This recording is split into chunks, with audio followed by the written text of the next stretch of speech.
Hi, I'm Kim Lee, and I'm a local artist living in Fayetteville, Arkansas.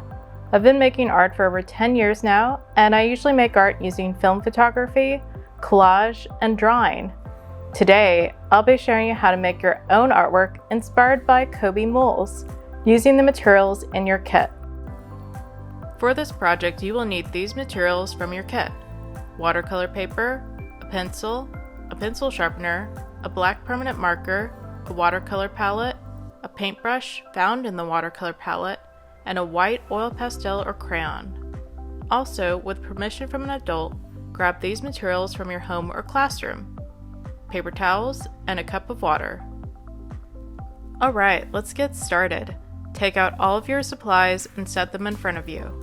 It is always good to do this so you have all of your tools in your sight and reach. You will also need a small cup and a paper towel. Fill the cup about halfway with water. Come up with a list of 5 to 7 words to describe you, and write them on the back of a sheet of watercolor paper, the very thick white paper in your kit. Flip your watercolor paper over. Think about a landscape you would like to be in. It could be the woods, a prairie, or a desert.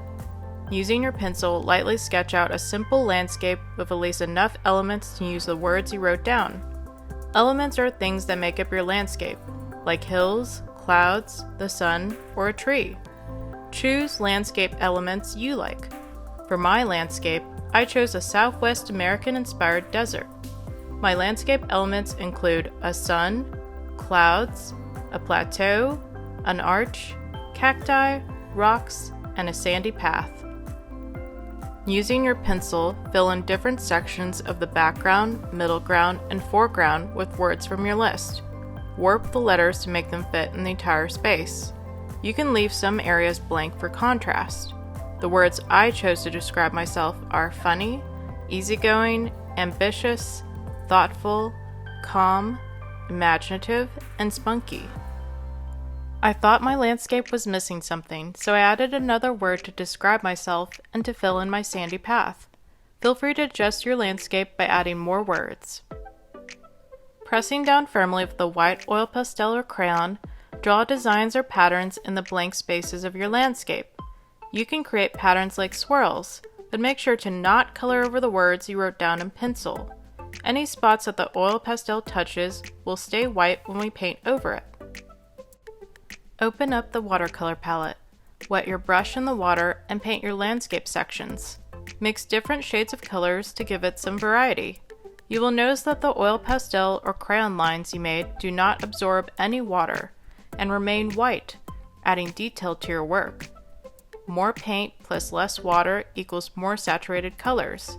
You can see more color than white paper showing through. Less paint plus more water equals less saturated colors. It's more see-through. You can see the white paper showing through. Wash off your paintbrush when switching between different colors so that your colors don't get muddy. When your landscape scene is dry, take the black permanent marker and go over the words you wrote in pencil. Trace each letter slowly and carefully so you don't accidentally mark your landscape where you don't want to. Your painting might be a little warped, but if you put it inside a book for a day or two, it will flatten out. When you are done, please clean up your space and put your leftover materials back in your kit. I hope you had fun, and thanks so much for making art with me today. With an adult's permission, take a photo or video of your artwork and post it on social media with the hashtag #MyMuseumKit. Until next time, enjoy creating.